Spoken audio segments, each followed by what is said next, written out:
Actually, I said here we go like I was ready to go, but I don't know. I need to create a new file. This will take 10 seconds here. Hold on. You're off your game. You know what? Well, you're 10 minutes early. Oh, that's my fault. I see. Go back into traffic, will you? As opposed to being punctual. No, I'm a problem. I thought David was you, so that's early. I thought you were. Okay, so we're fine. I'm nothing if not adaptable here. Okay. Loco thinks he's nothing. Nothing comes from nothing. Okay. All right, Mr. Benmergui, I am recording in 5, 4, 3. So, there's this old lady and her grandchild, and they're at the beach. And a huge wave comes in, and the kid's sitting right at the water's edge there. And the wave just picks him up and takes him out to sea. And the old booby is like, oh my God, what just happened? Oh my God. She's freaking out. She's running up and down the beach. She looks up into the sky where she believes there's a deity and says, oh God, I'll do anything. I'll go kosher. I'll go to synagogue every Saturday. I'll do whatever I need to do. Just bring him back, please. And then a big wave comes, and at the crest of the wave is a little child, and it's just dropped right there on the beach perfectly. She sees him. She runs over, and she looks up, and she says, he had a hat. Very good. That's my rabbi. I'm in Toronto where you wanna get a city love. I'm from Toronto where you wanna get a city love. I'm in Toronto like we wanna get a city love. My city love me back for my city love. Welcome to episode 1872, 1872. You were around back then, right, Ralph? Yes. An award-winning podcast. Proudly brought to you by Great Lakes Brewery. Order online at greatlakesbeer.com for free local home delivery in the GTA. Palma Pasta.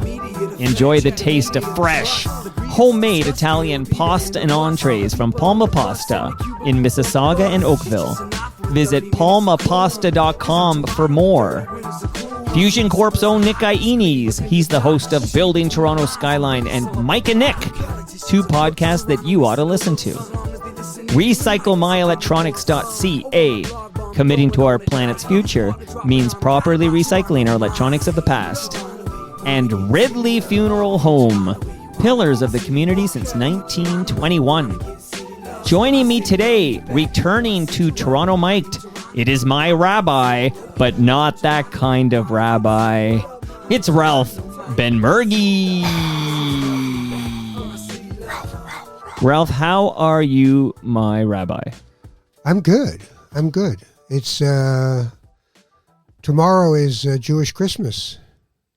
Happy Passover. Indeed. Passover is the one where everybody is compelled to be together in family, like in the Christian world, where Christmas, I don't know about Easter. Easter's for some people, not everybody.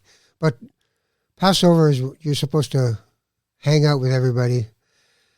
These days, though, it's tricky. Why is it tricky? Well, it's tricky because there's a general amount of confusion as to what Jewishness is about. There's kind of a thing about Judaism and Israelism, where there's a lot of energy that goes into the state of Israel, but more and more, there's not that much energy going into Jewish spirituality. But that's why I took on the job of running Aleph Canada, because it's a Jewish renewal movement. It's kind of a new / old way of doing Judaism. And it incorporates mystical aspects, it incorporates Eastern aspects, and it kind of is an attempt to renew the pursuit of spiritual life as opposed to political or religious life as a Jew. So now when people sit around the table, nobody knows where everybody else stands about Israel. Nobody knows what, there's anti-Semitism, there's what is Zionism. I saw an interesting thing in the Hamilton Jewish News, which came to my door. And the publisher of that, the editor of that, Wendy Schachter, she put a really nice piece about a guy who is really an Israeli who's really into civic Zionism. So his thing about it is that it's about the equality of everyone within the state of Israel. Because for many people in the state of Israel, there's a two-tier system of care, of education, of infrastructure, of all those things. So he's really into everybody who's here should be equal in their rights. So all of that, and then we're supposed to serve this meal and have a Seder and eat matzah and macaroons and matzah ball soup. I'm, as you know, not an Ashkenazi Jew, a fiddler on the roof Jew, as I call them. I'm a Sephardic Jew, so we have different traditions. We sing differently. Like there's a song called Dayenu, which is supposed to mean that would have been enough. If you'd only given us that, that would have been enough. So the way the Ashkenazim do it is kind of a German nursery rhyme. Ilu, ilu, natan lanu et haTorah, natan lanu et haTorah, Dayenu. Dayenu, and that goes on like that. Ours is Ilu natan lanu et haTorah, Dayenu. Ilu natan lanu et haTorah, velo natan lanu et mamona, Dayenu. So we're kind of like the R&B of Passover. And we get to eat legumes, which really freaks out the Ashkenazis, but now they're actually starting to do it because, come to the dark side. Okay, a lot there to unpack, but I want to, before we go any further, though, I need to address. Yes. I was going to say address. There's a gorilla, and I'm going to undress. You don't mind, right? Well, you've done it before. But there is someone else in the room with us, and I just want to give this a little context and explain myself here. So I have made a mistake. It was made once before, but it wasn't my fault last time. This time, I do believe it is fully my fault. But I actually booked 2 guests for 11 a.m. on this March 31st. Wow, man. Wow. And I joked I know earlier, you're big on blame. I'm blaming myself. Right, I know. That's why it's so interesting. I am fully accountable for this error, but I have long been promoting that because in my calendar it had 11 a.m. Ralph Benmergui, and I've been telling anyone who will listen, Ralph's back on the show Tuesday morning. I'm all set for you. But I want to introduce this gentleman because we are going to record after we say goodbye, Ralph. This gentleman has kindly said he can hang out with me all afternoon, and we're going to record right after our episode. But welcome to the stage, David Eisenstadt. David. Oh my goodness. Who would have thought I would be backing up Ralph Benmergui? Is this a dream come true, David? On mic. Well, it's perhaps a pre-Passover miracle. Well, It's a miracle. Well, that was the idea. So this was my idea. What? I remember having this conversation. I don't know how it didn't get into my calendar. That was my error. But telling David, because David you wrote many books, very interesting books about, I would summarize them as people you don't know are Jewish, but are Jewish. Is that a fair... People in music. But sometimes it's music, but it's not always music, is it? No, it's all music. All music. Okay. It's all music. My apologies. What, I know this better than you do? I do have 10 artists we're going to dive into on his episode, not on yours, Ralph. That's big of you. But unless you're down. And I'm most appreciative of that, too. But even though I'm sitting here for twice the time. I said, let's celebrate Passover. So I'm glad, Ralph, that you're talking about Passover, because I said, let's have a Passover special where you, David, it's long overdue your visit. We've worked together for many years. I'm going to tell the world right now, and then I'm going to save the rest for your episode. But you introduced me to the great man that is Nick Iones.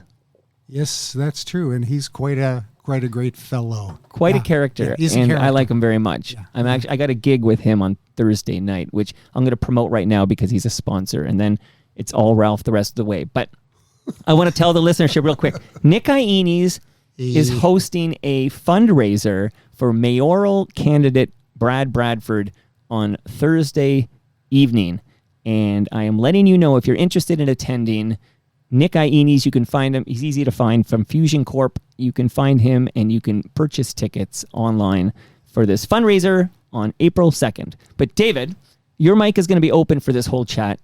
And if you want to speak into the mic, you're welcome to. But you and I are going to get into it in the next episode, which I look at the numbering, will be episode 1873.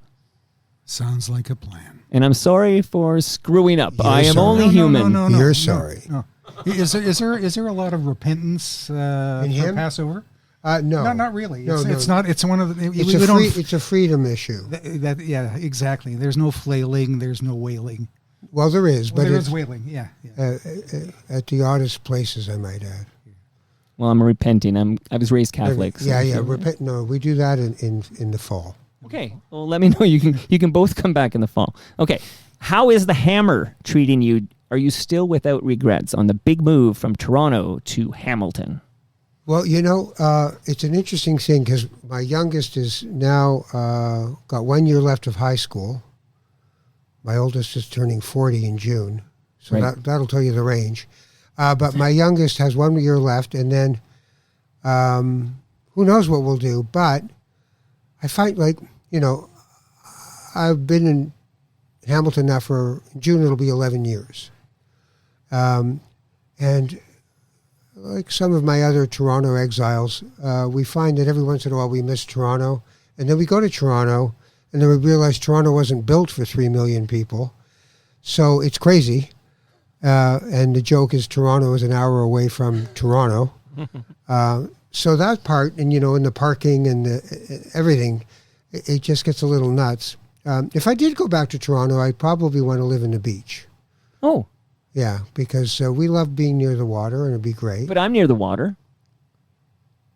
Thank you for pointing that out, Michael. I'm on the other side of the city. I'm just saying the water extends. I'm aware. The boardwalk at the beach. See how defensive I got? That I'm really. there's a beach near me. I have water. I have water in the house. It's funny. We had Israeli friends about 3 years ago came over in the summer, and we were driving from here to Ottawa to hang out with my brother. And I said to her, to Sharon, our friend, I said, so what do you think of Canada? Like, what are your impressions so far? And the first thing she said was, there's so much water. Because in Israel, there's not so much water, right? And she was just amazed at how we take it for granted, that we're on Lake Ontario, and then we can go up to Huron, and we can go to Simcoe, whatever. Erie, whatever we want to do. So anyways, the answer to the question is Hamilton is treating me well. I just found a wonderful jam for my drumming at the Cotton Factory. There's a wonderful gentleman who's a tabla player, Pradeep, and he has all kinds of percussion instruments, but people come in playing guitar, play bass, play drums. I do hand drums, djembe and dumbek and cajon, which is a box that you play with snare chains in it. And I've realized that drumming is my form of prayer. I have it in my studio. I have it at the Cotton Factory, but it's just the most wonderful thing for me because I don't, my version of what I do, my spirituality is really not grounded in this idea that there's a God and that God is a noun, a guy with a beard and a naughty and nice list. I never got into it. There's a joke, another one. So I'm writing these down because I'm headlining at the El Macombo in you'll May. super kill. You're super. This one will get him. I'm going to take this one. No, I don't want to tell the joke. Why not? I don't know. You can't set up. I don't think you can do that. Like I don't. What do you mean you don't think I can do that? I don't think you can say that got I'm to going to do tell with a joke anything? and go into it and just change your mind. Like you owe us a joke, as far as I'm concerned. Well, maybe later. And he needs copy. And he's writing it down, which is not fair. Right. I got to fill up like 90 minits on May 21st. No, I'm not going to tell the joke. I decided I'm not going to tell the joke. What? But is that because it's No, tasteless, it's not or a you don't think it's funny? It just Okay, well, left me. maybe later. I'll tell it. Fine. Thank you. So there's a rabbi in his study at the synagogue, and there's one of his students is in the sanctuary. The student goes running into his office and says, "Rabbi, there's mice in the sanctuary." And the rabbi says, "Oh, don't worry about it. It's no big deal." He goes, "No, what do you mean no big deal? Like it's going to eat the Torah. It's made out of parchment paper. It's going to eat the Torah. You got to do something." But he goes, "Okay, take it easy. I want you to go back out there, find little yarmulkes, little kippas, put them on their heads, give them a bar mitzvah, and you'll never see them again." I get it. And now you know the rest of the story. Yeah, I don't know if that'll work with me delivering that one at the Yeah, end. no, I have try to it, workshop it though. a bit. Okay. So I'm looking at you now, Ralph Benmergui. I consider you a dear friend. We've had double dates together. You look fit to me. I'm just checking. I'm eyeballing you. You look trim, but you look healthy. How is your health? My health is fine. Tell my wife that. Because I'm going to right now and texting her. she's a lot younger than me, so she just goes. Yeah, she's my age. That's how Yeah, young she's she is. on death watch, really. If I go, ow, my knee, she says, you see, we can't go anywhere. And I'm just like, well, it's just my knee. Just a little twinge in my knee. What do you want? So, yeah, tell her because. Is it like 20 years? What kind of age difference are we talking 16. about? See, I aged you up there. Yeah, thanks, man. Well, I know she's beautiful. Like I said, you're punching, my brother. wife You're is punching beautiful, my and smart. God. Smart, beautiful, wise. Here's her best thing she's taught me recently. She's a psychotherapist. This is the best thing she's taught me. When you're dealing with people in dialogue, and especially around hard conversations, connect, don't correct. Right? Because what we do, so if David and I have different opinions about Israel, we'll say, or Palestinians or whatever, he'll pull out his facts. I'll pull out my facts. He'll pull out his facts. I'll pull out my facts. He'll be waiting his turn to correct me. I'll be waiting my turn to correct him. Nothing gets done. Nobody wins. Right. But if I actually was genuinely curious and he said, I believe blah, blah, blah, blah, blah, instead of me going, well, no, that's just not. Instead of all that nonsense, I just go, and I mean it, tell me more about that. And then he tells me, and I go, and why that? Because if you give a person voice, they can spool out how they really believe things or don't believe things. But it's not my job to correct him. It's my job to connect to him because I believe that within everyone is the same. We're made of stardust, all of us, literally. I'm not like, oh, wow. We're literally made out of stardust. Right. So if we're all part of the unity of everything, then we should try to find a place where we can reside in that instead of where we're divided by beliefs, because they're not facts. Even a religion is just a set of beliefs. I believe doesn't mean it's true and doesn't mean it's a fact. It just means you've culturally attached yourself to that and decided this is your path, or you've rejected it. One of the two. Sounds like you're a lucky guy. How so? Well, just because of, she's not lecturing you. She's not pushing. Oh, no, don't get me wrong. When it comes to us, she's just like, no, that's wrong. Oh, yeah. Okay, well, there you go. So, No. But I like that sentiment, and I like what you're it's saying good. there. And when you were speaking earlier, Ralph, about Passover and, a bunch of family members and people are going to get together and have different opinions and who knows what that is, it reminds me of Thanksgiving 2025, because Americans, are huge on their Thanksgiving. Like, it's Right. huge. And the family members all get together. And, that awkward moment where there's a Trumper at the table and how I was reading a lot of pieces about how difficult it was for family to get together Yeah. in Thanksgiving 2025, primarily due to the President of the United States. And I wonder, that sounds similar to what you're describing with Passover, which is starting tomorrow, right? Is it? Yeah. Is it tomorrow, like when the sun goes down? Yeah, every holiday starts the night before the holiday. When the that's sun why, goes and that's down. why your calendar got a little wonky. Yeah, that's right. And it was my idea to get David here the day before Passover. Because you were as on a- the lunar calendar. Yeah. But I would imagine, because I was just reading this piece about what is the objective of the war in Iran.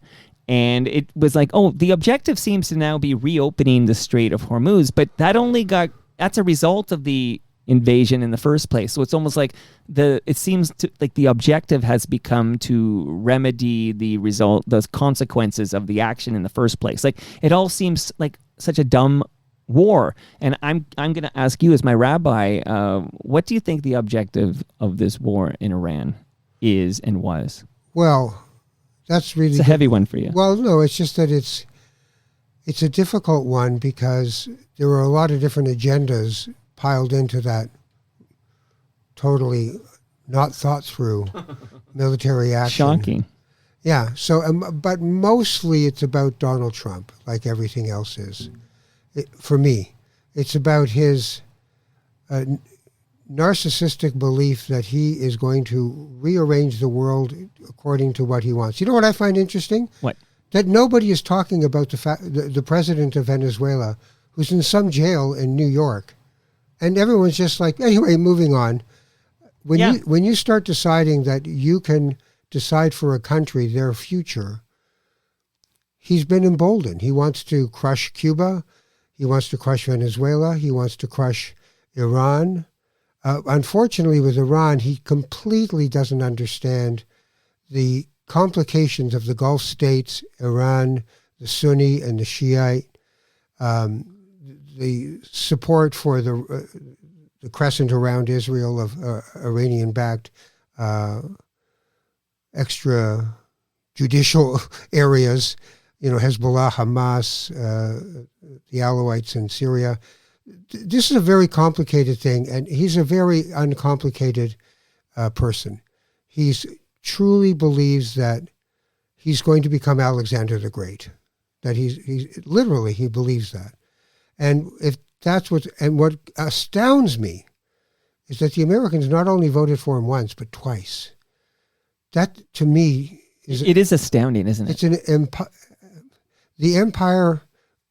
Our kids should be learning Mandarin. That's all I can tell you, because they're sitting there filing their nails, not spending a cent on this ridiculousness, while Hesketh asks for $200 billion more for weapons for something he can't win. You can't, unless you put boots on the ground and spend 50, and even then you can spend 15 years in Iran like they have in Iraq and Afghanistan, right, and get nothing out of it. So it's just completely ridiculous. The best line Carney had in his Davos speech for me was, nostalgia is not a strategy, because that's why they vote for him. The good old white Christian days. I don't know if you're following a Tellerico guy in Texas running for Senate. He's a devoutly Christian pastor who is weaponizing Christianity against the people who weaponize Christianity and saying, no, this is what Jesus was really about. And it's really fascinating stuff. So do you think, America went into Venezuela and they pulled out the guy and they pulled him into, he's in New York right now in prison, and they took over the oil, and then maybe Trump thinks, okay, we just did that there and it seems to have been pretty quick and dirty. We can do that in Iran. So what do these two things have in common? I think you just said the oil. Word. Yes. So the only reason the Straits of Hormuz, which they'd never thought through, right? There's 2 lanes for oil freighters in the Strait of Hormuz. They control it, the Iranians. And all we have to really think about, I think, is we want our gas. We want our oil. And we don't care who we have to kill to get it. People talk about that region and they, I believe this, I believe that.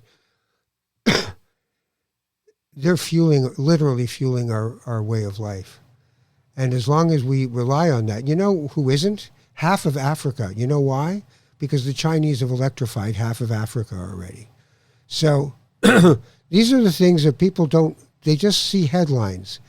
They just see simple, impactful, breaking news, which didn't even start until OJ took a drive, right? That was the first breaking news. I thought it was like Gulf War, 1990 or whatever. But whoever heard of the Strait of Hormuz before all of this nonsense? What an education. And one wonders, is there on the banks of the river, is that a future development site for Trump? Because he seems to abandon Gaza or the West Bank.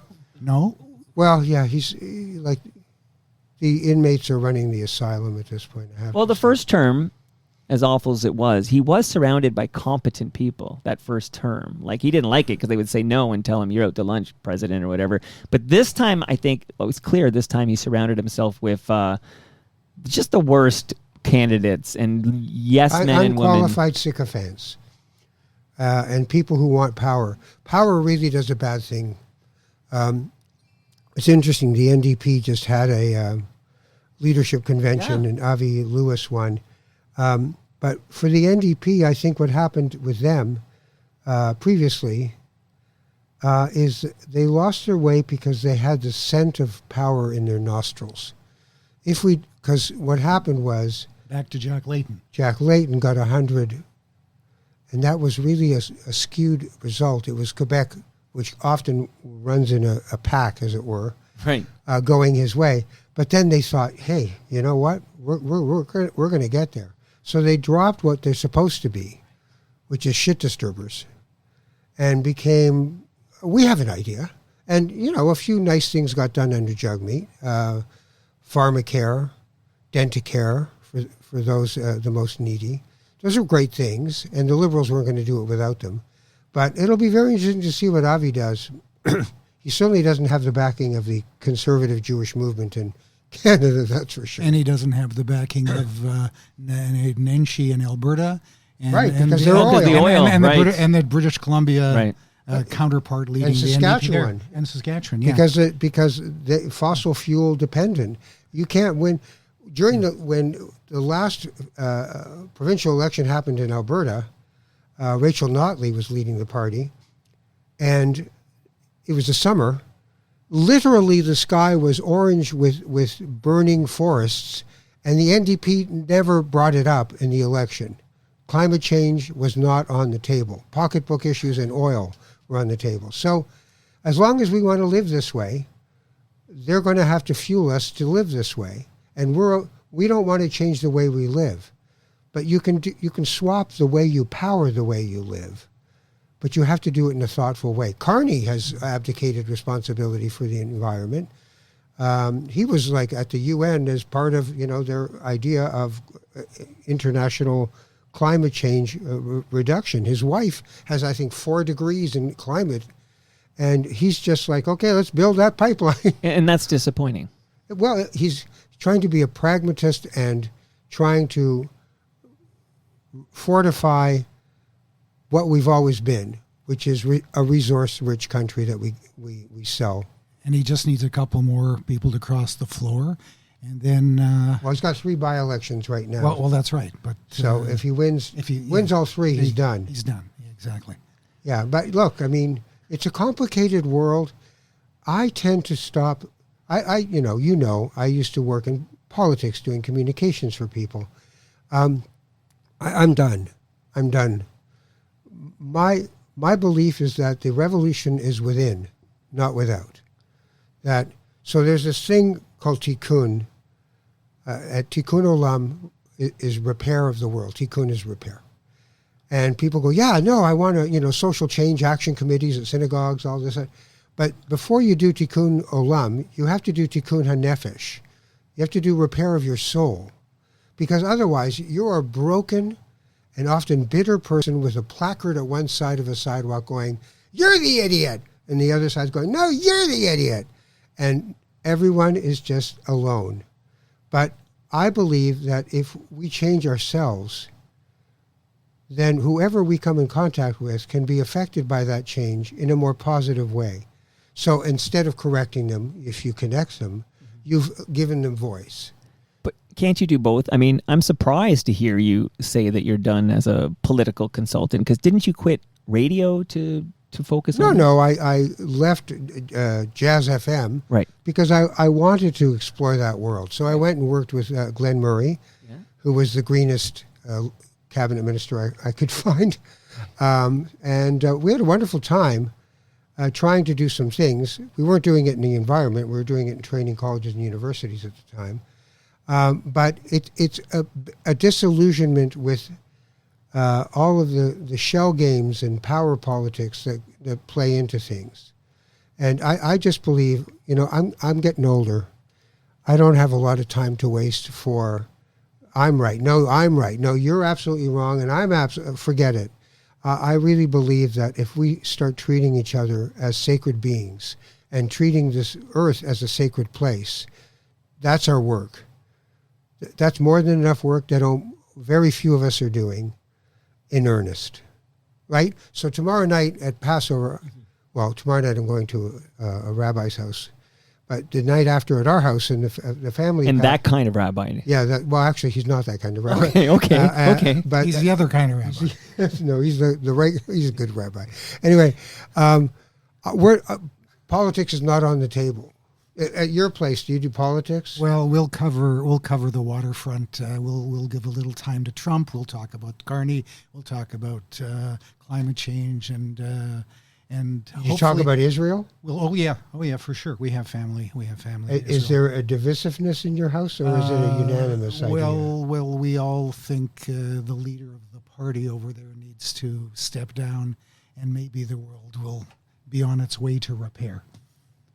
So you think that's outside in? Yeah. Right.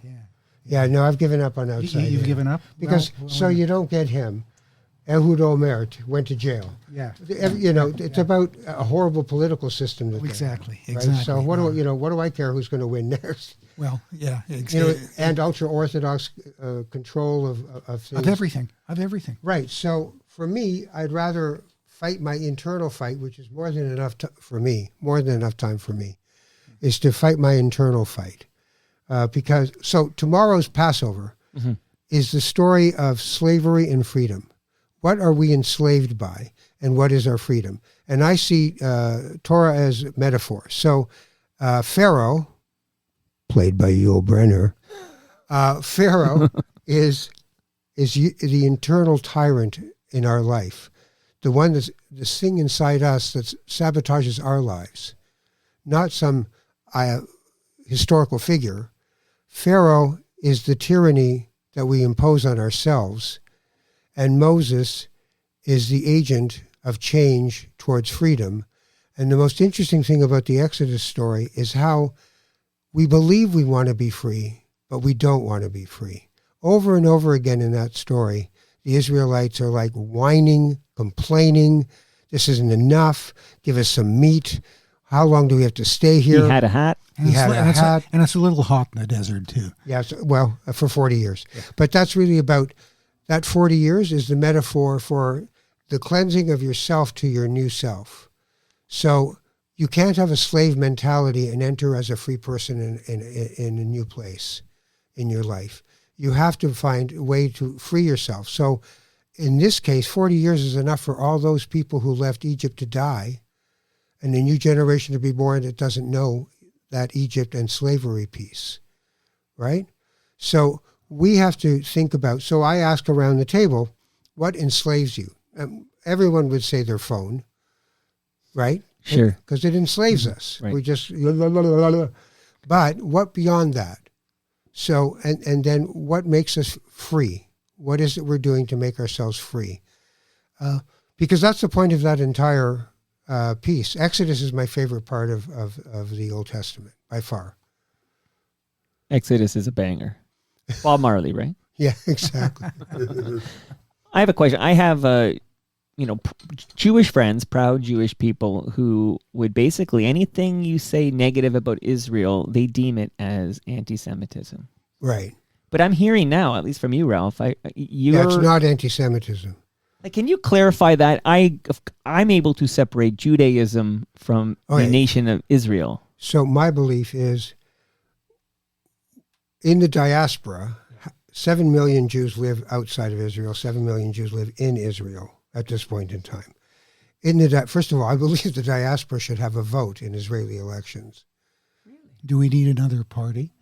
No, we need we need ability to vote because we are deeply affected as Jews by whatever Israel does now, right? So if Israel has an act of war against Palestinians and tens of thousands of people die, then people think that we're all in favor of it because we're Jews. Ironically, a Jewish reflex action as a traumatized people is complicated because they don't want to appear to not, they want to close ranks.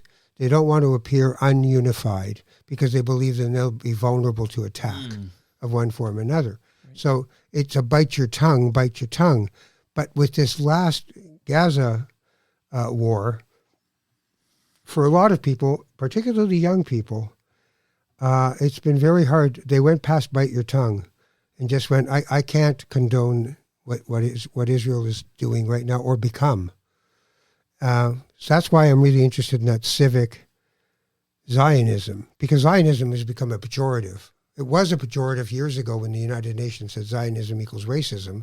20 years later, the UN took it back. Took them 20 years, but there you go. But what we have now is there are people in the government of Israel who, for me, are truly despicable. Hateful, racist, murderous people, two in particular who are in the cabinet. And Israel is becoming something I'm finding hard to understand in its present formation. So I wish that we as diasporic Jews spoke up more and said, not my name. Don't do this for me. That doesn't mean I don't believe Israel has I believe completely that Israel has a right to exist. But I also believe that the entire region is a colonized mess. The French had Lebanon, the French had Syria. Jordan didn't exist, wasn't a country. The Ottomans had the entire region for 400 years. The king of Jordan is displaced from Mecca. The Hashemites were kicked out of Mecca, so King Hussein's and King Muhammad, they're all from Saudi Arabia, basically. The Sauds were given that. The British controlled Iraq. People should know these things. They don't. And we've got to find a way to just go, you know what? Do read a book, for God's sake. Like read 7. But work on yourself. Because that's a life's work. Like, I see it as we are part of a flow of creation that is unimaginable. 2 trillion galaxies. What? Like a galaxy has 1 billion stars. 2 trillion galaxies? And I'm supposed to go, yeah, no, me and this God thing, we're having a convo. I just don't relate to it. I relate to being part of creation and that everything is in creation. So I'm just a speck on a dirt ball in a minor galaxy in the middle of nowhere. And my only job is to either be a cancerous cell in that body or a healthy cell. And in the same day, I'm usually both. Okay, but when you're drumming... Yes. What the hell are you doing? Being available. The joke for drummers. How do you know when the drummer's platform is level? He's drooling out of both sides of his mouth. Because if you're really drumming, you have to let go. If you're holding on to your rhythm, your bass player anyone will look at you like, come on, man, like, what are you doing? If you make yourself available to what is, I wrote a song for our we do a men's retreat every year, and I wrote a song for it called Don't Look Up. Heaven's not there. Heaven is right here all around us. Because we keep thinking, well, there's an afterlife, and then that will be better. This is it.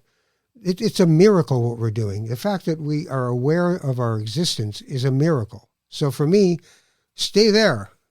Sure, but it's a miracle. We're talking in Toronto, Ontario, Canada. Like, it's a miracle we're here.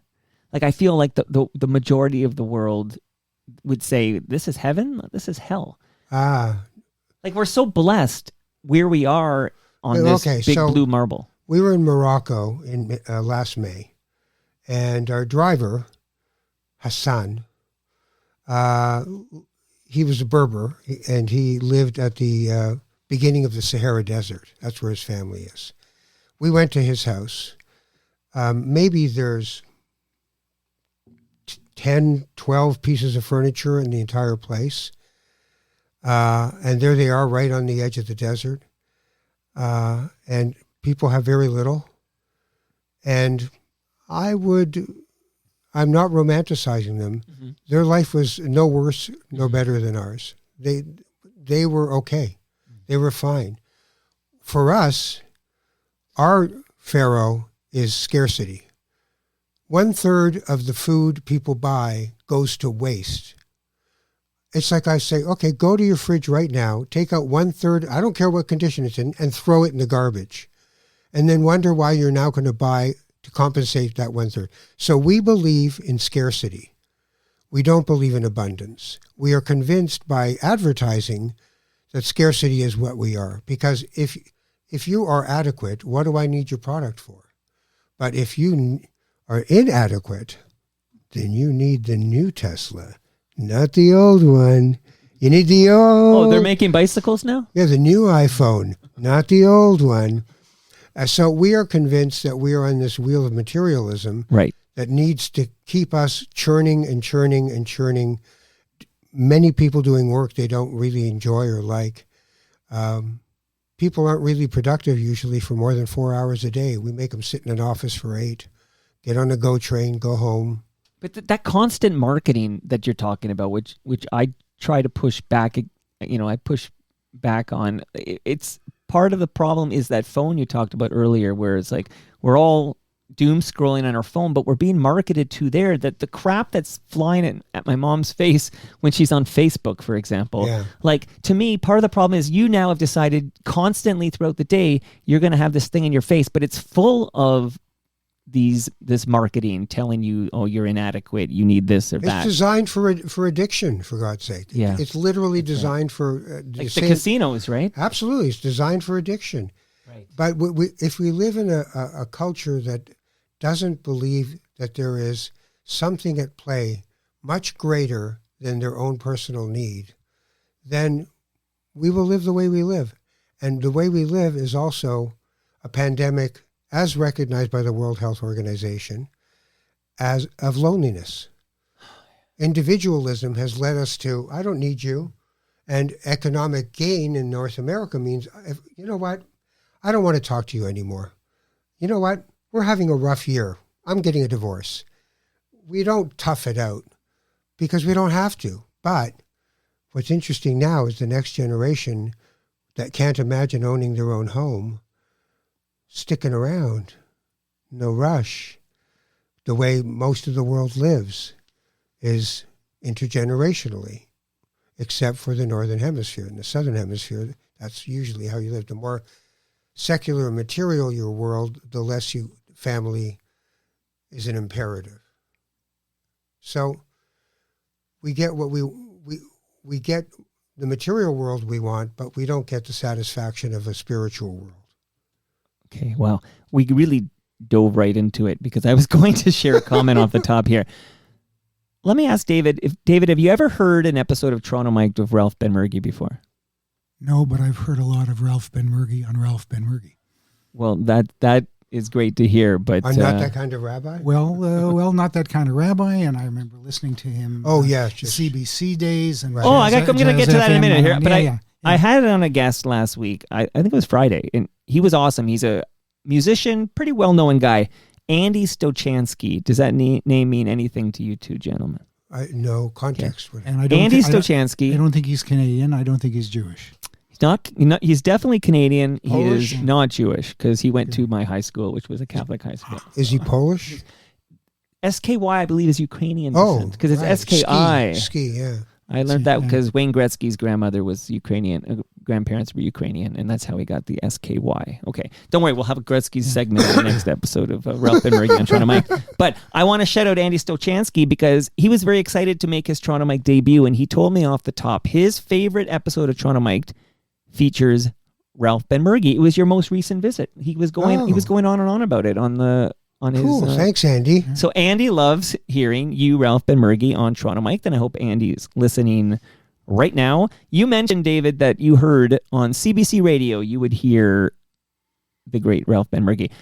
I don't know if we've ever really touched on this, but I told you my personal interaction with Ross Porter, right, Ralph? Maybe. Okay, so Ross had his lawyer send me the cease and desist edit demands because of episodes I did about Jazz FM. Yes. Okay, and it would be people like James B., who else? Bill King, Heather Bambrick. I could go on Danny Elwell, people like that, Garvia Bailey, maybe even Ralph Benmergui. Okay, so could you share with us, though, your professional relationship with Ross Porter and specifically with regards to Nightlines? I still have my Nightlines T-shirt, which is now 40 years old. A 40-year-old T-shirt. With holes? It has one little one on the collar. I got to get my wife to sew because I can't sew it. Obviously taking care of real good swag. Yeah. But no, I wear it all the time. It's just very soft now. So is that the oldest T-shirt you'll wear? I think so. There was a Kumbaya at Ontario Place T-shirt. With Molly Johnson. Yeah, I'm on that one. The Hip were at that? Yeah, of course. Yeah. It's very interesting that when Tragically Hip were on because they were really in their ascendancy. And Gord, I worked with Gord's brother Mike at CBC. Well, worked beside him. But Gord, coming off stage, people were just, oh, touch me. You know, that quasi-religious vibe. And That's the Jim Morrison effect. And he was not wallowing in it. He was just like, get me kind of out of here in a minute, please. Very uncomfortable. Ross, I'm very sad about Ross. Ross and I became friends when I went out to Winnipeg for my first job for the CBC at 30 years of age. First straight job I'd ever had. I'd done journalism school for a couple of years, and then Stuart McLean was my broadcast teacher and asked me, you don't need to be here. There's a job at CBC Winnipeg. You should apply. So I did, and I got it. And I drove a very old Volvo by myself with a Sony Walkman. And remember those two little speakers you could plug into it, and you could just really ugly. So that was my music as I drove for 2.5 days to Winnipeg. Anyway, I went there and I was doing that thing. And then Ron Robinson, who was the host of Nightlines at the time, there were two shows that were the overnight FM shows. Brave New Waves with Brent Bambury and others before him, and Nightlines. So Ronnie was doing doing the hosting, and we were playing. CBC had a little baseball team. So we're playing, and Ron comes up to me, he was playing, and he said, listen, I'm leaving Nightlines. You should apply. I was like, okay, sure. So I went to meet Ross, and we hit it off, and I became the host. While I was on doing that show, my first son was born. He was born in Winnipeg at St. Boniface Hospital. And Ross and I became close and stayed close when I went home to Toronto. And throughout the years, I was the best man at one of his weddings. And we just had a really nice relationship. And then I started working with him at Jazz FM, and things got more complicated. And after 6 years of being there, I left. And because of some things that had happened, we really didn't talk for about 5 years. And then the Palace Revolt happened. I was working in politics at the time. And Palace Revolt happened, and that was that. And Ross had to leave. And he really wanted my support at the time, and I didn't give it to him because I thought there were still some things that he needed to talk to those 13 people who wrote the letter to him, and he wasn't going to. But I miss him. I don't reach out because I'm afraid that he'll just go, oh, go away, or worse. But he did great things with that station. I mean, it was remarkable what he got to pull off, doing jazz 24/7, real jazz, you know, not smooth jazz, real jazz.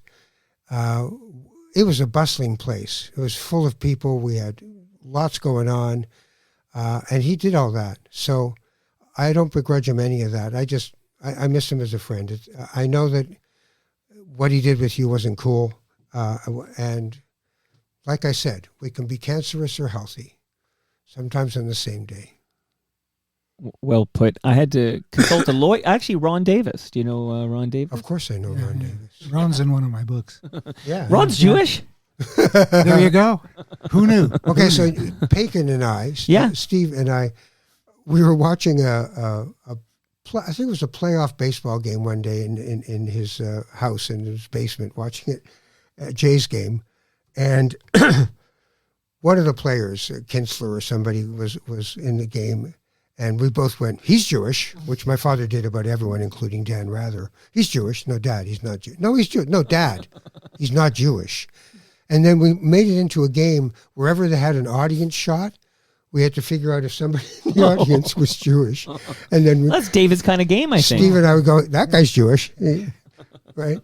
Well, Ron Davis, we talked about everything, and he correctly advised me that The only thing I said about Ross was what I read about him in the Globe and Mail, and I was well within my rights to cite the Globe and Mail. I had no information outside of the Globe and Mail article. So if people are curious what we're talking about, the Globe and Mail covered this rather extensively.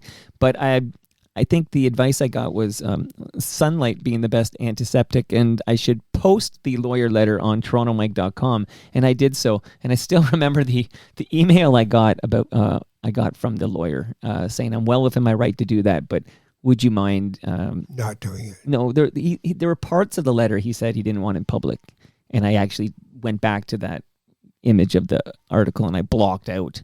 Sort of like the Epstein files. Sort of like the Epstein Trump's files. redactions. Yeah. Oh, yellow highlight. Okay. Yellow highlight. How big a role does the Epstein files play in this invasion of Iran? How many magic markers does it take? Like, it was really heating up there, and wag the dog. Well, he just creates chaos. So flood the zone, they say, right? Yeah, he's been flooding the zone. Dougie's kind of doing that too, provincially. Well, yeah. It is. I mean, I have Keenan here on Thursday, Ed Keenan from the Toronto Star, and I was just documenting the things, and I realized, he's kind of doing that flood the zone idea. Like, there's so much stuff he's throwing that you can't really track it all. Yeah, we digress. He's got an ineffective opposition at this point. Right? Yeah, he's a bit like a king right now, I'd say. But yeah. Okay, so I was so Nightlines. So remind me, why did you leave Nightlines? I left Nightlines because I wanted to go home. Like, I was in Winnipeg. I was in the parking lot at Polo Park. If you're from Winnipeg, you know that. Okay. And I thought I saw somebody I recognized, and I was about to go, and I thought, what am I thinking? I don't know anyone in this city. And I just didn't like the feeling. And I really have a soft spot for Winnipeg. Both my wife and I have worked in Winnipeg as journalists or broadcasters. And I just wanted to go home, and there was a show that was becoming available because they just started the show. They had a host. I don't think they or he was happy with the situation. He went back to the Maritimes, and I took over the show, primetime, and did that for 2 years. I was climbing, right? I was climbing the mountain. Right. And that's really, the Hindus talk about when you're in that part of your life where your ego is really a bigger part of things. Kind of the motor for you, for a lot of people. The Hindus call it the householder phase of your life, right? You acquire things, you get a house, you do all these stuff. And then you get older, like David and I, and you're in the forest dweller part of your life, the contemplative part of your life, where you can... So I do aging to saging workshops. I just finished one, and I do them through my website at ralphbenmergui.ca. I'm going to be doing one actually in the fall. It's really interesting because it's in a Catholic nunnery. Take thee to a nunnery. Get thee. Oh my goodness, Romeo and Juliet. Yeah. Or take me to one. Take me to church. That's apparently there's song. chicks there. No, I mean, take me to the water. Yeah, take me to the river. Yeah. Take me to the river. Staple singers. Yeah. Don't know what live like I do. Singing out Mavis. Yeah. Yeah, well, she's still with us. Yeah. I love their version. You know what I rewatched was The Last Waltz. Yeah, I watched it quite periodically. It's so good. Yeah. And almost everybody's Canadian. That's the best part. Yeah. Right. Yeah, mainly Canadian. You can throw in a little Bob Dylan or whatnot. Hey, how come that Martin Scorsese, who directed that film, why can't he produce the SCTV reunion doc? I don't know why. I don't know. I wondered if you had any insights, only because we've lost two people who were at that reunion a few years ago. We've lost two of them now. So I just wondered if you had any insight. No, I do remember I had a huge crush on Catherine O'Hara when she was still in Toronto. Marcus owned the Squeeze Club, right? And Mary Margaret had a great album. Right. Mary Margaret was not the best of interviews. Oh, tell me. She was shy, very, very shy, very self-conscious. But Catherine, I saw from afar, and I just thought, ooh, I like her. She's so pretty. and funny. What a great combo, right? What a shocking loss, actually, because she's just always been there. And it was always talented and always good. Well, you get to a certain age, you get a little brown spot in your hand, and you go, oh my God, that's it. I'm toast. You're on the other side of the mountain. Well, let me ask you about You're this on other the side other of side the of the Where mountain. is Catherine O'Hara now? Like, where do you believe? Where do you afterlife, believe you mean? Catherine O'Hara is right now? I don't really have any views on afterlife because you know what I did find interesting? Near-death experience stuff. So so people who die on an operating table or in a hospital room or something, or drown and get resuscitated, and what happens to them when they're dead, because they're actually dead for a while. Right. And it's so cool. So much similarity to what they talk about. They are a consciousness, but their body isn't really a body anymore. There was one person who described that they appear in what they feel is like being out in space somehow, but there's all these lights, and then 3 of the lights converge and come towards them, and then telepathic dialogue happens. I find that very cool. But a lot of NDEs. So there are people who get together in conventions of NDEs and talk about their experience. But when people start telling me the details of the afterlife and who's there who does the valet parking and all that, that just to me that's the Chinese proverb. To be uncertain is uncomfortable, to be certain is ridiculous. Right? St. Peter has helpers? Well, a valet. You got to park the thing somewhere. Like, I don't know. People see mediums who get them to talk to the other side. I think we want to believe that there's meaning, that that's not Peggy Lee. Is that all there is? Right. So it used to be that people didn't live much past 45, 50 at the most. So an afterlife was a very enticing idea. Now we live our afterlife right now. Like, people live to 80. To 85. This is the afterlife, the other side of the mountain, right? Exactly. So speaking of somebody who is doing just that in his mid to late 80s, I forget. I think he might be 88 years young. I got to check into it now. But Don Cherry. Yeah. Okay. So, and I think you've been on since I had Scott Thompson here in the basement. But what's your personal relationship with Scott Thompson from Kids in the Hall? Well, my first wife went to theater. She was in dance. He was in theater at York. Huh.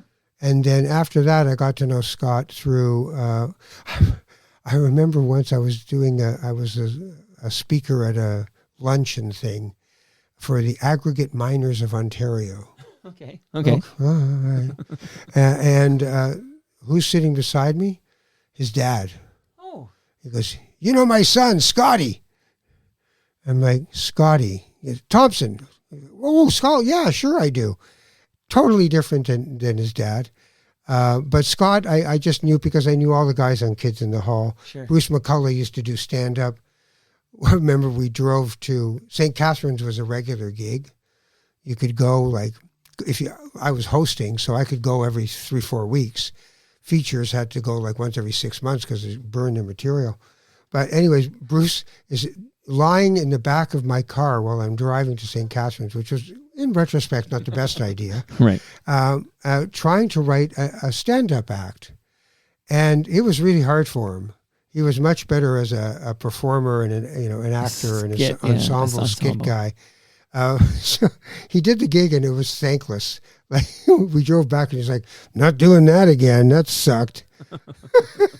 So here, I got 15 seconds, kind of a gateway to why am I talking about Don Cherry and Scott Thompson. So 15 seconds. Oh, look, an audience. Join me every Friday night at 11 o'clock. It's a new time. See you then. Friday night with Ralph Benmergui. A new time right after Kids in the Hall. Fridays at 11:30 in Newfoundland. Nice little tie in there, but that's not the reason I brought up Scott Thompson. But when you hear that 15-second promo right there, Ralph, what goes through your mind? Trauma, mostly. Well, I'm sorry for triggering you with the... No. Friday night was traumatic. It wasn't fun for me. It's interesting. Was it the the guy who writes about comedy really well, taught at Seneca. Oh my God, why am I forgetting his name? I do that every episode now. Anyways, he wrote a piece. Somebody else wrote a piece where they actually said they had some sort of sympathy for my situation on Friday night. Was it because it was Shabbat? Yeah. Oh yeah, that would be uncomfortable. Well, you know what? That's a weird thing. I spoke about this recently with Humble Howard. Yes, with Howard. Yeah. That there was this thing in me. I remember thinking I shouldn't be doing this show on a Friday night. Why am I here? Yeah, I shouldn't be doing this on a Friday night. Like, you're not supposed to be working. And I thought, where'd that come from? But it was it. You know what? Like when David writes books about Jewish Canadian musicians, I wanted a show about Canadian pop culture. Yeah. Celebrating it in the way an American would celebrate American culture. But, it wasn't fun. It was too high status, too many people's agendas in the show for what they wanted to see in it. When that promo you played was because we were getting moved. Kids in the Hall were getting better numbers, so they got down to 10. I got to 11. But when I started, that's when the National was changed from 10 to 9. Right. So the whole schedule on the Friday was just in chaos. And I made the mistake of convincing Yvonne Fitzon that the first show we would do would actually be in the 9 o'clock because it was the last 10 o'clock edition of the National, and I wanted to be pre that. I should have just let it go and stayed at 10 o'clock after the National was finished. The way we talk about Friday night with Ralph Benmergui, it's kind of a mind blow when you consider you only made 35 episodes. Yeah. I know, but the way it's talked about, like I still hear it kind of referenced in pop culture here and there. Sometimes it's an unfair punchline, but it's still part of the pop culture zeitgeist if you're of a certain age. And you'd think it ran for like 20, you'd think it was Tommy Hunter show or something. Which I replaced. Right. Which ran for how many decades though? Yeah, and then who did they replace me with? Rita McNeil. Right, so what does that tell you about what Canadians want?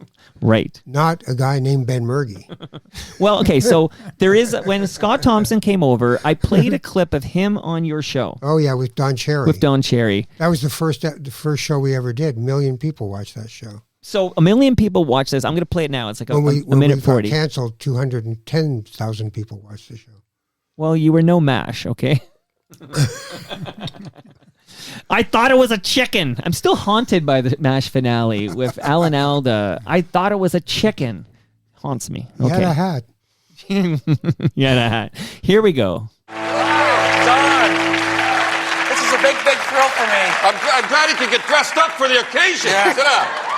Well, he's on location. He's shooting. Yeah, I heard you were doing a big show, and we were working, so I thought I want to come and wish you the best. Thank you. Thank you. To see Don here. Don Cherry. Do you prefer the Donald or just Don? Well, I like Donald.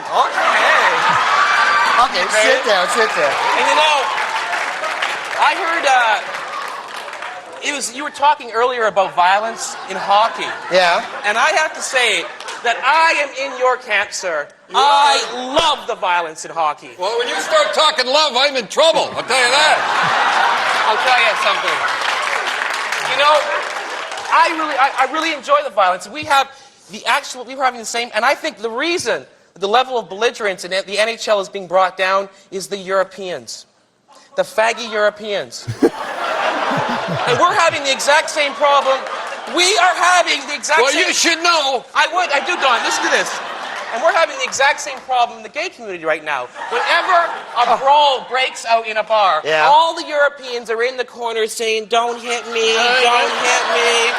And the Canadians are out there slugging away, So when they say don't hit ya,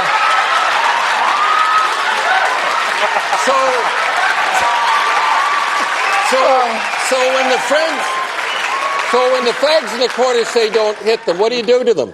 You kiss them, Don. I know, that's it. Okay, so that big loud cheer at the end is because Scott sits on Don Cherry's lap. You can't. Well, he snuggles up to him, and Don puts his arm around him. Right. So, but I'm kind of. So I played it for Scott just to and Scott loves that clip. Scott loves that clip, loves Don Cherry, loves everything about it. But when I listen to it, I find it a little uncomfortable. Like this is a baby boomer dropping the F slur and making a few casually homophobic jokes along the way. Like I just think that's wild that aired like that. I don't know. I just. But it was Scott doing it. No, but yes, Scott drops the F slur. You're right, and Scott is a proud gay man. But Don does drop the F slur, right? Well, because they're in it at that point, they're trying to improvise. Right. And he's like, when you say love, I start. Yeah. But it is casually homophobic of Don Cherry. Yes, but that is part of what Don Cherry's about, is toxic masculinity, rock'em sock'em videos, guys literally hired to punch the shit out of each other to make a living. Many of them ending up as alcoholics. Because imagine if you had to go to work every day and think, I have to be ready to punch somebody's face in or they're going to punch my face in. Oh. I mean, that's why I don't watch hockey much. We know so much more. Yeah, I don't watch hockey much at all anymore. Yeah, because well, you would have missed 9 fights last night. Yeah, playing the Ducks and it started with Max Domi. And it's a seniority thing, apparently. Elliot Friedman was talking about who gets to take the first Right, because Austin Matthews is out for the season because this player... Whatever. But so, it was, so caveman. So for me, a sport that relies on physically assaulting somebody to change the momentum of a game is not what I'm interested in. My sport is baseball. I love baseball. When a guy hits a single, gets to first, and has a convivial conversation with the first baseman, I find that to be fabulous. Then you need to go to a fantasy camp. I went to a fantasy camp twice for the Detroit Tigers because the Jays didn't have one. Lived like a ball player for a week. I've heard of these. Yeah. Minus the groupies. I mean, literally walking in. Ralph would have you batting practice? No. Everything. This is in Lakeland. The Tigers have had a long-standing relationship with Lakeland. Forever. And you walk in on a Sunday afternoon, and you're into the clubhouse, and they got my name correctly. They spelled Eisenstadt right. Wow. DT. So you have your own locker? Oh, you have your own locker. You have your road. How expensive was it? I think it was it was a birthday. I turned 60 and my family wanted to throw a party. I said, no. Go big or go home. I want to be selfish. Could we do something? So older son, who's also a baseball nut, says, Pop, I'm going to check stuff around. Bottom line, I think it was about $5,000. And it was 2007. Yeah. He turned 30 the next, that was 2005. In 2007, he turned 30. And I said, what can we get you for your, you need a computer or whatever? He says, I want to play ball with you, Pop. And he and I relived the fantasy camp. Anyway, Ralph, if you're a baseball fan, as I know you are, I am. You really should check him out. And most of the Jays didn't have, and I don't even know if they have one today. That's interesting. I got to check that out. I mean, literally, and they divide you up into teams. I had Willie Horton show me how to hit a ball, and Mickey Lolich. Is it just guys? Just died. Sorry? Willie Horton did, yeah. No. Mickey Lolich just died. Oh, Mickey Lolich from the Tigers. From the Tigers pitcher showed me how to do this. Is it co-ed or is it only guys? It was co-ed. Me and my wife, this beautiful woman doing BT. Just film it for this documentary series we're going to drop on Gem. Yeah, baby. Anyway, sorry, I digressed into baseball. But see, David's all ready for his episode. I love it. Baseball is so... I love the nuance of baseball. I absolutely love it. There's like 3 games within a game. First to third, third to sixth, sixth to ninth. There's pitching. Like when people, it's boring, it's like a 1-0 game. That's because they're pitching great. 50 strikeouts in that first series. Oh, well, that was insane. The first the record. Poor Ponce, he hurt his knee. Yeah. First game in the major Heineman, leagues. So you had a position player pitching. Now that I totally object to. Yeah. You should not be allowed to do that. It makes the game a farce. Yeah, it's a bit of a Really should not be allowed to have position players pitch. They were pitching batting practice to these guys, and they were hitting home runs. Hit them like that, yeah. And of course, they're hitting them because they want stats. They want to look good in the stat sheet. Look at me, I got 4 RBIs. You hit batting practice. Right. So no, I really believe that they should get rid of that. You should. So do you think there should be a mercy rule?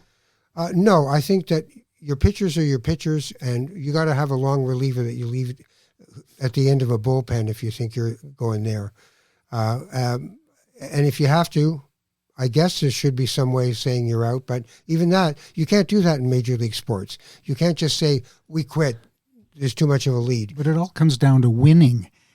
A year ago, we were all looking to hang Shapiro and Atkins. I was driving that bus from the nearest yard. Me and Wilner. Hang him high. Hang him high. 100%. Yes. Hang him high, and then all of a sudden, 1 year ago. He's a genius. It's Messiah revisited. Yeah, he's a genius. Now he's extended, and everybody nods their head and says that makes sense. Yeah, 100%. A year ago, I was done with this team, and look what they did. Like when nobody's watching. That's my favorite time. It's just like, okay, you'll be back when there's winning in the air. You'll be back. I'm watching baseball. Right. It's not just the Jays. It's the game itself. It's just a beautifully designed game. For sure. Yes, absolutely. So Don Cherry, just to wrap up the Don Cherry thought, there is been, people have been writing think pieces lately about Don Cherry getting the Order of Canada. Do you, Ralph Benmergui, have any thoughts on Order of Canada for Don Cherry? Well, I have to say, Don is part of a time where when you had a concussion, you shook it off. A time where, fighting was the best thing you could watch, right? Rock'em Sock'em videos. Yeah, Semenko and those guys. But I also believe that Don had a sort of casual racism to him that I really couldn't abide. The way he talked about chicken Swedes meant that Börje Salming, an incredibly talented defenseman, had to put up with people attacking him physically over and over again to show that he wasn't a chicken Swede. Right. Right? So for me, he did a great disservice to a game that I no longer find interesting. Dump it in. I like international hockey. You know why? There's no fights. Right. And the rink is too big for you to mess around. I played select hockey till high school hockey. I was a decent player. I had friends who were way better than me, but I made the teams. And we once played on international ice, and I was a defenseman. And I remember going into the corner thinking, there was a guy in front, and my partner hadn't shown up yet, but I thought, I'm going to the corner to see if I can stop this guy from passing out front. Big mistake.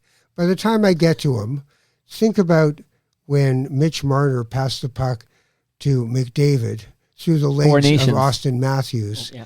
That's what happened. Yeah. And there was no way I was getting back to the front of the net to stop the guy from scoring. So I learned that you really have to be positional. You have to be smart about where you are, efficient in what you're doing, and not fight. That kind of hockey I love. Now, I will point out that same Four Nations tournament you're describing did include some fisticuffs. Well, from the Tkachuk brothers, yes, that's right. who are just morons. They started that game with... The Tkachuk brothers are just... They're toxic masculine. Neanderthals. Right? Well, they're toxic masculine. They're Don Cherry boys. Right. Their dad, Walt, was just pretty well seen. He was a tough guy. Keith. Keith. Sorry. Tkachuk. When did the NHL say we're going to tone down the fighting? Was that after Don Cherry left the scene? Because it's come back even with more vengeance. Like was there a mandate that says we got to stop? Now we're going to start up again because we need more eyeballs. I don't think there was a mandate. No, there wasn't. It was just what's happened. Look, in America, fighting in hockey it has attracted a lot of people. Like there's this sport where people just punch the shit out of each other. That's crazy. Slap shot. Yeah, curling, it doesn't have that. Hurry hard. It doesn't have that.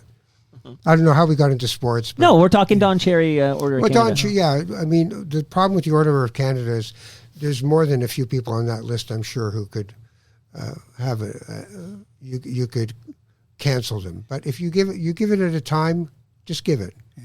It's tougher to get an Order of Ontario certificate than it is an Order of Canada. Really? Eh? Oh yeah. Huh. We've tried for a number of people, and Ralph should have both, right? Ralph's perfect candidate. Yeah. As a Passover gift. Here's some matzah, and I got this thing you can have. It's like a medal, but it's not. It's a pin. Put it in your lapel forever and a day. Do you notice Carney wears his Order of Canada?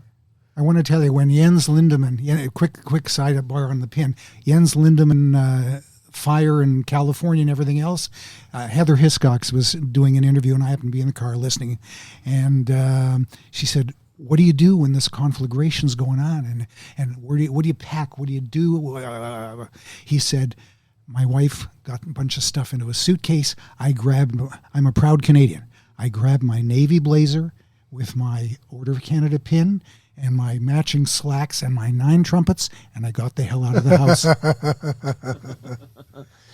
I get the dog and 3 cats and the kids, and my wife, and that's it. Yeah, that's all you need. The rest can burn. I'm hopping on my bicycle. Okay, so there's a Buddhist challenge. Yeah. So in Buddhism, one of the things to challenge your sense of permanence. If I walked into your house and just saw anything, that mask, and said, "Oh, I really like that mask. Can I have it?" Would you be able to give it away? That mask? Yep. And you're asking if you can have it? Yeah, if I just walked in and said, Yeah. I love that. If you, Ralph Benmergui, wanted that mask, I would let you have it. What can't I have that's down here? Because there's a lot of things that have memories attached to them, right? You know what? I would say there's probably... I'm not big on stuff. Like, I don't think there's anything down here. The The one thing I would Simpsons say, lunch can I pail? keep maybe, is that very rare copy of the Mr. Muggs reader. Mr. Muggs, if you are of a certain age and you were in school in Ontario, that was the readers that taught you to read. And I have that because my mom was a teacher, so she scored it for me. But that in kindergarten, that was what I used to learn to read, Mr. Muggs. I think I'd like to keep that. So if I said, I don't I think there's want anything that else Mr. down here. Muggs thing. Oh, yeah. You know what? We'd have a little chat about why do you want it, Ralph? Yeah, And if it was you, I don't know. No, I'm you not read it to saying your it- kid, and Yeah. we talked about it, and you had a good reason. No, I would trust probably me, let you have it. The 2 Jewish guys are going, Mr. Muggs. Hell is that? You got to be a certain vintage. I grew up in Alberta. I grew up in Calgary. Where? In Calgary. I don't remember Mr. Muggs at all. No. No, you got to be a certain age. I was at a Ontario. parochial school, so I had half day English, half day Yiddish. Yeah, for the first 5 years. So Mr. Muggs didn't make when it they were either forming side. when they were forming Israel, they had to make a decision on what would be the official language, and it was between Yiddish and the reinvention, the making modern of Hebrew, which was only in biblical texts and that kind of holy language. And David Ben-Gurion said Hebrew, and all the Eastern Europeans who were really behind the formation of the state were like, what do you mean? Yiddish should be the language. That's what we all speak. It's called speaking Jewish, for God's sake. And he said, no, Yiddish is a slave language. It is a language that we had to adopt in our slavery. Here we will speak Hebrew, which is our original language. And that's why... So when we came from Morocco, I was at a school where everybody was Eastern European Jewish. 97% of the school was Jewish, even though it was a public school. And I'd have... there was a thing where my dad was at something, and somebody said to him, you don't speak Yiddish? And my dad said, well, it doesn't really come in handy in North Africa. Not a lot of Muslims speaking Yiddish in Morocco. Earlier, I asked you, Ralph, about your relationship with Ross Porter. Yes. You shared with that. I'm curious only because when people talk about Canadian late-night talk shows, they inevitably will talk about you, and they will talk about Mike Bullard. Yeah. Share with us your professional and or personal relationship with Mike Bullard. So the first time I met Mike was Pat, his brother Pat Bullard. He and I don't know who else was in the car. We went to do a gig somewhere out of town, and Pat's car broke down. So Pat, I think we got to a gas station or something before it broke down. It broke down. So Pat had to call Mike, who I'd never met and wasn't a stand-up at the time, to come and get us. And he did. And he looked way different than Pat. Pat was this tall, slender, classically handsome guy. And Mike was a round-faced, pugnacious kind of character. And I thought nothing of it. And then he started showing up at the club to do bits. Pat was still doing some stuff. He's been living in LA forever. But Mike was there, and Mike was tough. So if somebody heckled, then it made his night, because he'd really go for them. But he was really good with the audience, and he had a certain charm to him. So we knew each other through stand-up. But then when I did Friday night, I would feature stand-ups. And for a lot of them, that was their first national exposure. And Mike, in the second year where Mark Breslin was producing the show, I wasn't, we had a whole segment for just Mike to do on our show. And from there, he parlayed that into, when I was canceled, into a thing with CTV to do the Mike Bullard show, which lasted for 5 years. And in the first year, very kindly, he invited me on the show. And I went on the show, and he thanked me for cutting the path, as it were. Right. Which I thought blazing the trail. Yeah, and I thought he was very generous doing that. It was a very kind thing for him to do. And then Mike got into all kinds of stuff that was really unfortunate. But what stuff? Well, the CFRB stuff where, Oh, Cynthia Mulligan. Yeah, and Cynthia Mulligan with City TV and, orders not to be near her and all this stuff, and never saying that it was true. And things kind of devolved for him.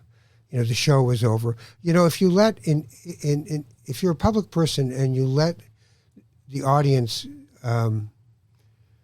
and the critics and all that define who you are and your happiness, then you're going to have a problem. Even at the worst of times in my career where people were really speaking of me unkindly, I had to take my own counsel. I learned that in stand-up, because you'd get off stage at stand-up and somebody goes, "That was great." And you think, no, that wasn't great at all. Like, I kind of sucked. So I'm not going to really trust that. And then somebody else would write something where they'd say, "You were horrible." And except for taking the grains of truth out of it, which I always try to do, the rest I had to go, you don't get to define me. I know what I'm trying to do, and I know if I'm doing it or not. But if you let that's what I mean about work on the inside, because things from the outside will always affect you if you let them. Your happiness does not come from things that happen to you. The happiness comes from things you give to other people and to this world. That's under your control. But if you're deciding that you're having a bad day because somebody gave you a hard time, then they win. They've given you a hard time.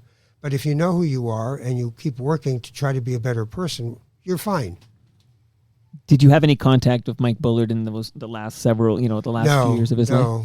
I mean, remember, 11 years ago, I moved to Hamilton. You don't bump into people from showbiz and things like that. It's and I left show business behind. I moved into communications and politics. I went to Sheridan and worked with the president for 5 years, in the executive office to just try to turn Sheridan into a university, and turned it into a creative campus with Mary Priest and wonderful people there. And after that, it's been all spiritual work. I have my podcast, but my podcast is a spiritual podcast, So, not that kind of rabbi. Yeah. It wasn't always designed to be a spiritual podcast, right? It did have a bit of a pivot. Well, when you and I started with it, we were looking for the spiritual aspect of performers, because we thought marquee value would help. And we got some very interesting conversations with people going. Michael Koren, a lot of great conversations. Yeah, but singers, performers, actors. I remember interviewing Howard, Humble Howard. About his religion, which is golf. Right. That's his religion. Right. And he loves it, and he knows every minor detail of it, and it challenges him to be a better person, because he told me, he used to be the guy who would throw his club or break his... Used to be? Yeah, and he said, I had to learn to just go, hey, man, it's not about you. Just play the game and see if you can get it right. Yeah, he's done a lot of work on himself. Yes, he certainly has. years. He's a wonderful man. Absolutely. Now, he was good friends out west when he had a radio show. I think it was Calgary. Humble Howard would have on this local chap on his show. This guy's name was Lou Skeezes. Okay. And when Humble Howard left CFNY 102.1 for the gig, was also owned by the same company down the hall, I suppose, a gig on Mojo Radio, which was talk radio for guys. I got my underwear on. Mojo Radio. Scratching my testicles. Mojo Radio. Well, that speaks. I think Don Cherry would have enjoyed Mojo Radio, probably. Yes. Right. So Mojo Radio's morning show, when it launched, was Humble and Fred. And because of Humble's relationship with this Lou Skeezes fellow, Humble got Lou Skeezes a role on 640 as like the business guy. He would come on and talk to, I don't know, eventually it would be John Oakley when he replaces Humble and Fred. But prior to that, different shows, this guy Lou Skeezes would come on and talk business. Okay.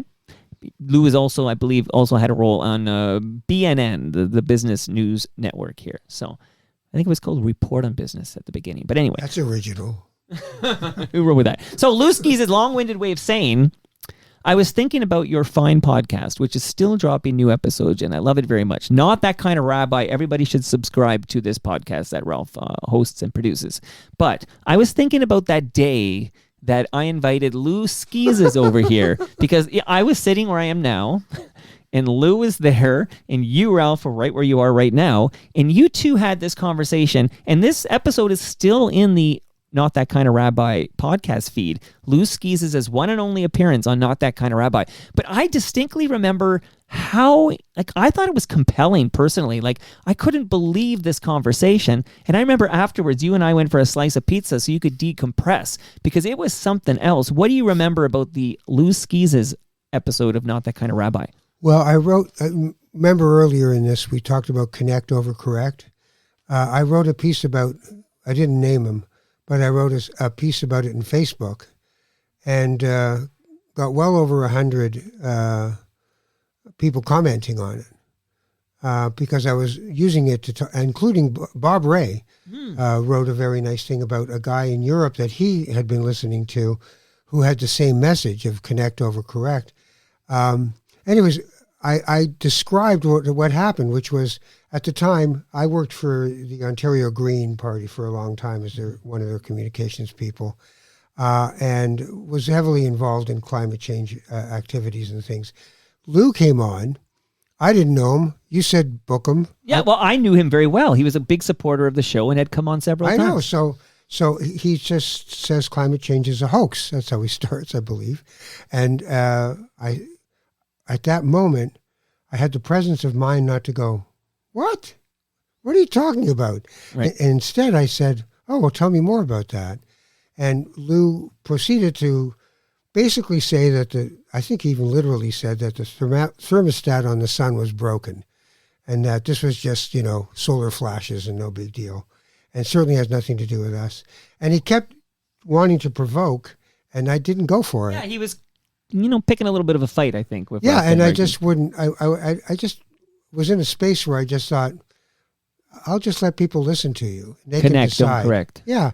And people were emailing going, why didn't you just take them apart? Yeah, I think some people wanted you Yeah, they want to fight. That's what media does. to give right? him what he was looking for. Right? Like the idea that you have people who are professionally hired in the Republican Party, for instance, to go on every talk show there is to Right. gaslight everything that's being said. I mean, that's just the way it works. Everyone wants a fight. Right. If 98% of scientists believe that climate change is man-made, find one in the 2% and have a so-called 50-50 conversation. It's just complete nonsense. Right. Right? But this is, in journalism school, they taught us objectivity, balance. Both sides. Yeah, which is bullshit sometimes, because 98% there's no both sides. Right. There's 2% are being funded by oil companies, and that's just that. So anyways, he did that, and he finished. I remember he finished, and he gave us both a pair of Socks. novelty socks. Yeah. And he became very nice. And it was really interesting because his daughter Madeline. was at the last Winter Olympics, unfortunately didn't do well, but she's an Olympic level figure skater. 2 Olympics in a row now. And we almost medaled in the team event because she did not do well in her own event. No, but in the team event, she skated very well. Yeah. So anyways, that was just a perfect example of connect over correct, because I wouldn't have gotten anywhere with him, but I would have. It's like hockey. Do you want to fight? Great, there's a fight, right? Sometimes you should just let people spool themselves out, and you decide at home, is this guy or is this woman saying something that I can relate to and I understand, or is it just bullshit? So I polled, because I do think of that episode periodically. Like that's how interesting I found that episode. It actually, when I designed that episode in my head, which was Lou and Ralph, I thought of you as polar opposites, okay? But I liked you both, and I had a good relationship with both of you. And I thought, oh, they're polar opposites. What happens if they're in a room together to chat for like 45 minutes? And it actually ended up being what I kind of thought it might be, but very compelling and interesting. But I pulled 45 seconds. So I actually did not pull the clip about the sun having a broken thermostat and all that nonsense. But here's what I pulled, and I think it's kind of interesting. I want David to hear this too. Here we go. So you live alone, you die alone? Well, the way it works? You take somebody with you? Are you one of those crazy gun guys with a suicide, killed a family, kill myself? There are people around you sometimes if you're lucky, when you're dying, and sometimes... It's usually a paid attendant, isn't it? It might be for you. Well, by observation, the statistical norm is people die alone. But it sounds like you have a certain cynicism about all this. No, it's just that I haven't bought into the same value program that you have. I have a different view of this reality. That you're on your own. Well, aren't you? Well, I'd like to think that we're all walking each other home. Like, there's a little excerpt, but that's what I'm talking about. Like, at first, he's kind of trying to get you in a fight about... He goes off on this whole like murder-suicide angle at the beginning, which is like, it's like, where did that come from? But then I think you handled him very well, and I think you did a great job. But it is interesting, his outlook on life. It's very lonely, cold and lonely, and we all die alone. It's every man for himself. I know you talked about why does everybody have to own their own lawnmower? I've heard this Ralphism. Yeah. Like we can all share a lawnmower, or But it is fascinating to witness Lou Skeezes on Not That Kind of Rabbi, and it just brought me back to like the early days of Not That Kind of Rabbi. It's still a great show, but it is far more spiritual now. Oh yeah. No, I'm in the weeds, and at ralphbenmergui.ca. I offer people spiritual counseling. It's really been an interesting thing for me to do. I do workshops, but I also do one-on-ones with people. And I really find that there's a lot of yearning on for meaning, for renewed purpose. Older people who had a career and had a business card are all of a sudden not in a business card anymore. So, what do we do with our lives? I have clients who are going through transitions of all kinds of loss and grief and things like that. But I also have clients who are just looking for a spiritual way forward, that they've gotten to a point in their life where it's not enough to just collect stuff and do stuff and be stuff. They really want to feel like there's something going on inside them that they can relate to. We use guided meditation with people. We use all kinds of tools. I did 3 years of training to do it. And it's a horrible title, spiritual director, because it's like, go over there. and we deal with things like people walk in and go, look, I don't believe in God. Let me get that. And I go, okay, tell me about the God you don't believe in. And then we have a conversation. Right. And you don't have to, it's not about God. It's about, do you see things, do you see relationships as sacred? Is it, Martin Buber talks about I and it. What use is David to me? If he's not enough use to me, I'll look around him at a dinner party. But it's I and thou is a sacred relationship. So if you treat people like they have a sacred part to them, that's an important thing to do. So if anyone is interested in that kind of stuff, of spiritual counseling, please go to ralphbenmergui.ca and get in touch with me. I'd love to have you. I can't think of a better person to direct my spirit than Ralph Benmergui. ralphbenmergui.ca. David, how was this episode? The spirit of Passover. Happy Passover again to you, Ralph, and you, of course, David. Thank you. And 2 nights of fun, lots of matzah, and maybe something for the constipation from the matzah, because it's a thing. Because if you don't get the whole wheat, which is like $8 a box, cut me a break. Who's zooming who is what I want to know. Aretha Franklin. No, me in the matzah box. That's what it is. That's what it is. Russet is not horseradish, by the way. Have the Moroccan russet. It's got the dates and the walnuts. It's a sweet thing. That's 2 nights of fun. One night of fun is May 21st when I'm headlining at the El Macombo. And what honestly, do you mean you're headlining? Yeah, I know. I was going to talk to you. Maybe I need to get you back here before May 21. Get your advice. Like, what are you doing? A feature? Like a one-man show. Wow. I know. So I do have Rob Pruce on keyboards on stage with me because there's some musical elements there, and he's a prodigy. Oh, I got to see this. Well, you got to buy a ticket though. This is who knew? If you go to torontomike.com and you click Elmo Gig at the top, you can buy tickets. I really hope people come out for this. It's a one-time only thing. I don't think it'll ever happen again. What possessed you? Well, that's part of this. That's part of the one-man show. One-man show. How it all came to be. Is it a Friday night? Not a Friday night. Thank God.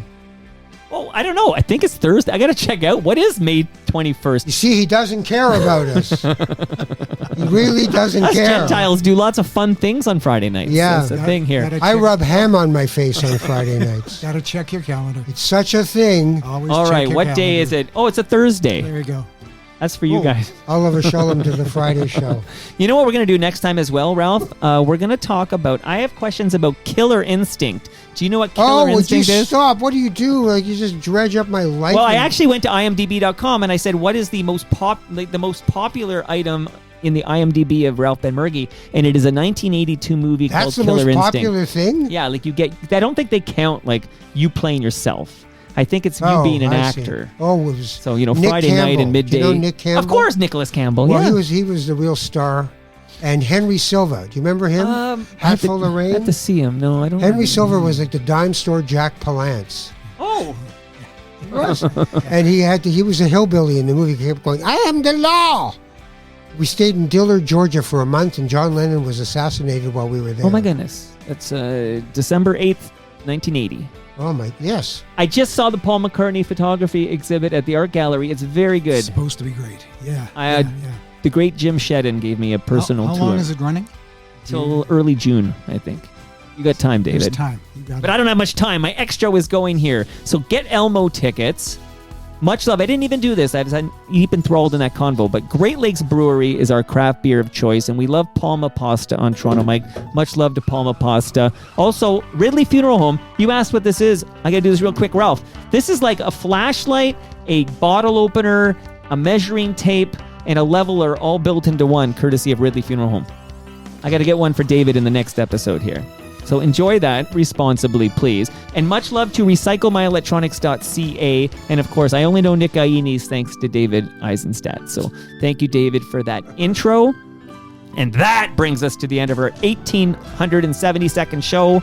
See you all, I don't know, in 10 minutes when my special guest is David Because Eisenstadt. you made a mistake.